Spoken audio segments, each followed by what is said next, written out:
Un saludo, mi nombre es Adrián Nieves y el día de hoy les voy a hablar de mi proyecto titulado Un nuevo dispositivo para la captación de humo generado por procedimientos en salas de cirugía en tiempos de pandemia.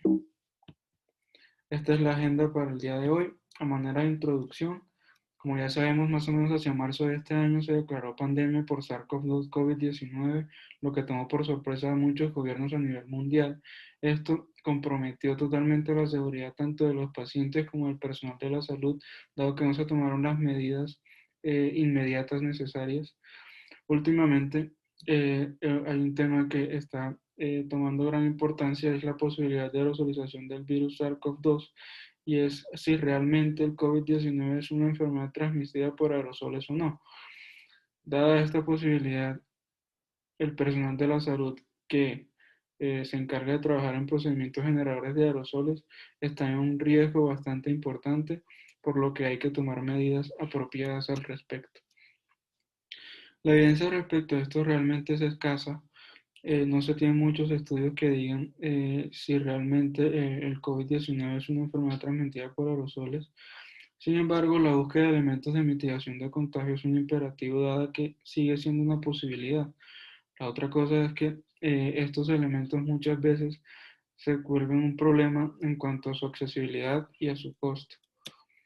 Los procedimientos generadores de aerosoles no son más que procedimientos en los que hay una alta liberación de aerosoles de todo tipo. La capacidad de aerosolización sigue siendo un debate en caso del virus SARS-CoV-2. Sin embargo, es un problema que hay que tener en cuenta dado que esto se da en procedimientos tan frecuentes como la intubación, la ventilación, la traqueostomía. Últimamente incluso se ha propuesto la laparoscopia como un procedimiento generador de aerosoles, dada que hay una alta liberación de gases que ya estuvieron en contacto con el paciente. Con esto en mente, entonces, el objetivo de este estudio es determinar la probabilidad de encontrar el virus SARS-CoV-2 en los gases generados en cirugía, dada su posible capacidad de aerosolizar, así como los métodos de mitigación. En cuanto a los objetivos específicos, tenemos que realizar una revisión de la literatura respecto a este tema. Se van a describir dispositivos propuestos en la literatura que permitan la evacuación de gases generados. Y por último, que es lo que era el título de este proyecto, que es proponer un nuevo dispositivo para evacuar de forma segura el humo quirúrgico en pacientes COVID-19 llevados a cirugía. La metodología entonces va a ser una revisión narrativa de la literatura, una descripción de los dispositivos que va a estar incluida en esa revisión narrativa y por último se va a proponer el nuevo dispositivo. La revisión narrativa va a seguir las guías Prisma eh, que está, digamos, descrita en este flujograma. En cuanto a los criterios de inclusión, los estudios que vamos a tener en cuenta van a ser aquellos que discutan la posibilidad de aerosolización del virus durante cirugía, aquellos que propongan estrategias de evacuación o contención de aerosoles durante cirugía, estudios de cualquier diseño y estudios que estén publicados en inglés o en español, además que el texto completo esté disponible. Los estudios que vamos a excluir van a ser aquellas que son cartas al editor editoriales, al menos que propongan un dispositivo de evacuación de humo, los estudios sobre procedimientos no relacionados con cirugía general o reportes previos de un mismo estudio. Las fuentes de información: se utilizó la base de datos PubMed, se utilizaron las referencias de artículos relevantes y recomendaciones de expertos. Para la búsqueda se utilizaron los términos MESH, COVID-19, aerosol y surgery, separados por el operador booleano AND. Esta fue la secuencia que se siguió para llevar a cabo la escogencia de los estudios y el análisis del estudio y los análisis y el análisis de los datos se va a llevar a cabo con respecto a estas dos preguntas planteadas que están acá puestas. Por último, se va a hacer la proposición del nuevo dispositivo, se va a describir las ventajas que tiene este dispositivo. Ya viendo los resultados, este es el flujograma que se siguió, fueron 352 estudios identificados. Estos, después de eliminar duplicados, se identificaron 347. De aquí se excluyeron 248 en el primer cribado.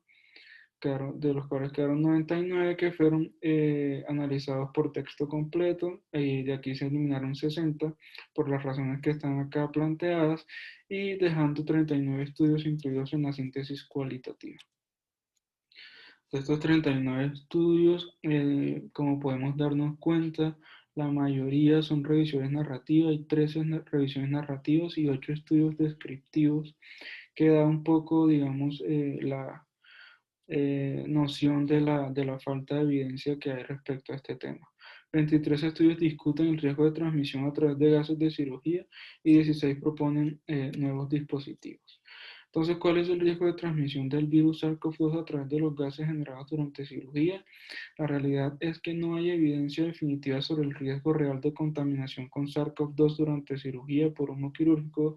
Sin embargo, el mecanismo biológico sigue siendo plausible. Por esta razón, se han establecido ciertas recomendaciones enfocadas sobre todo al uso de elementos de protección personal. Además, a ciertas modificaciones que se le pueden hacer al procedimiento, sobre todo laparoscópico, y al uso de elementos de o dispositivos de evacuación de humo. Otro tema que fue muy frecuente encontrado en estos estudios revisados fue la comparación de que si se podía o si se debía hacer laparoscopia versus cirugía abierta. En realidad, hoy en día no hay un estudio que defina que uno es superior al otro en tiempos de pandemia, entonces ambos se pueden usar por igual, ya que el humo quirúrgico generado en ambos abordajes es muy similar. Y por último, otra preocupación o digamos otro tema importante es si el COVID-19 se encuentra en líquido peritoneal o no. Y lo que se encontró en 2 reportes de casos es que en pacientes COVID positivos no se encontró COVID-19 en líquido peritoneal. En cuanto a los dispositivos, se separaron en 4 grupos los que fueron encontrados: los de contención, evacuadores con filtro, evacuadores sin filtro y mecanismos combinados. Acá podemos darnos cuenta que en general son dispositivos, digamos, muy rudimentarios, por decirlo de alguna manera, y son dispositivos muy accesibles en la mayoría de ellos. Sin embargo, muchos tienen algunas desventajas. Por ejemplo, en el caso de los evacuadores con filtro, es que dejan, digamos, los gases a que se liberen al ambiente. A un filtrado sigue siendo un riesgo, y los evacuadores sin filtro es que justamente no tienen filtro y solamente tienen la sustancia inactivadora, lo que no garantiza justamente la desactivación de los gases. Entonces el nuevo dispositivo lo tenemos acá.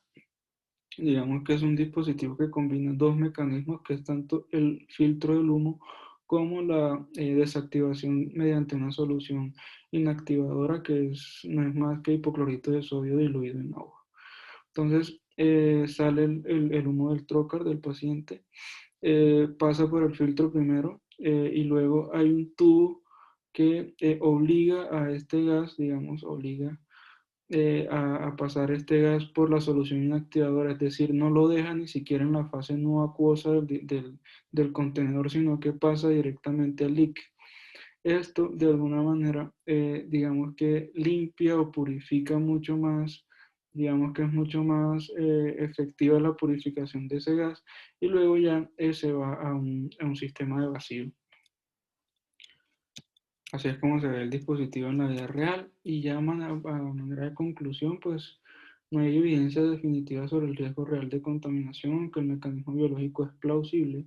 Se han descrito dispositivos con diferentes características con el fin de hacer frente a la posibilidad de resolución del SARS-CoV-2, y se debe seguir buscando maneras de disminuir el riesgo de contaminación, ya sea con dispositivos para controlar el humo o un mejoramiento de los elementos de protección personal, pero hay que actuar sobre este tema.